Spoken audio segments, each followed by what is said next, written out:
চলুন আজকে একটা মজার গল্প বলি, বুদ্ধিমান ছাগল ভার্সেস চালাক দোকানদার। তো চলুন শুরু করা যাক। রমেশ দোকানের টাকা গুনছিল, তখনই দোকানে ঢুকে পড়ে একটি মোটাসোটা চেহারার একটি দুষ্টু ছাগল। রমেশ ছাগলটিকে দেখে মুচকি হেসে, আরে বাহ, ছাগলটিকে তো বেশ মজার লাগছে, দেখি কি করে।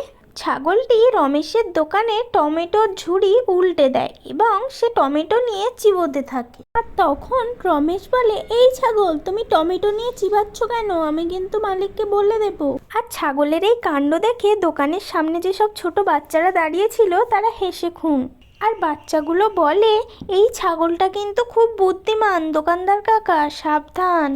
আর বাচ্চাদের এই কথা শুনে দোকানদার হেসে ওঠে, আরে বুদ্ধিমান আর এই ছাগলটা, আরে দেখ আমি এর কি হালটা করি। আর তারপর রমেশ একটি দড়ি নিয়ে ওই ছাগলটাকে বাঁধতে যায়, আর ছাগলটা এক ছটকা মেরে দড়িটাকে ছিঁড়ে ফেলে। আর তারপর পাশের দোকান থেকে একটু পেঁয়াজ আলু নিয়ে সে দৌড় লাগায়। আর দোকানদার তখন চিৎকার করতে থাকে, আরে চোর ছাগল, কেউ ধরো ওকে। আর এই চিৎকার শুনে গ্রামের লোকজন ওই ছাগলটির পিছনে দৌড়াচ্ছিল। আর ছাগলটি ছুটতে ছুটতে কখন বাঁশঝাড়ে লুকিয়ে যাচ্ছে আর কখন পুকুরের পাশ দিয়ে লাফিয়ে যাচ্ছে।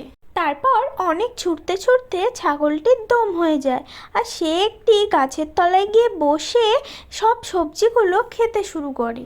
আর রমেশও খুঁজতে খুঁজতে সেখানে চলে আসে, এসে দেখে যে ছাগলটি ঘাস খাচ্ছে। আর রমেশ ছাগলের এই কাণ্ড দেখে বলে, আরে তুই তো পুরো ডাকাত, সবার সামনে চুরি করে ফ্যানিশ করে দিলি।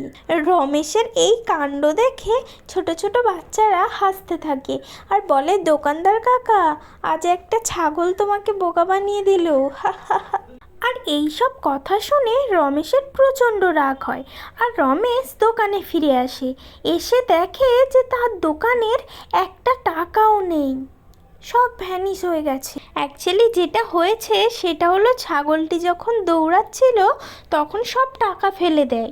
যখন রমেশ ছাগলের পিছনে দৌড়াচ্ছিল তখন গ্রামের সব কাকেরা এসে টাকাগুলো ঠোঁটে করে নিয়ে উড়ে যায়।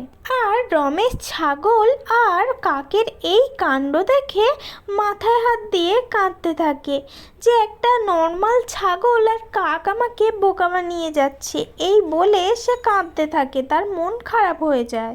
আর এখানেই গল্পটি শেষ হয়ে যায়। আর হ্যাঁ, চালাকি করলে শুধু মানুষ নয়, পশুরাও সুযোগ নেয়।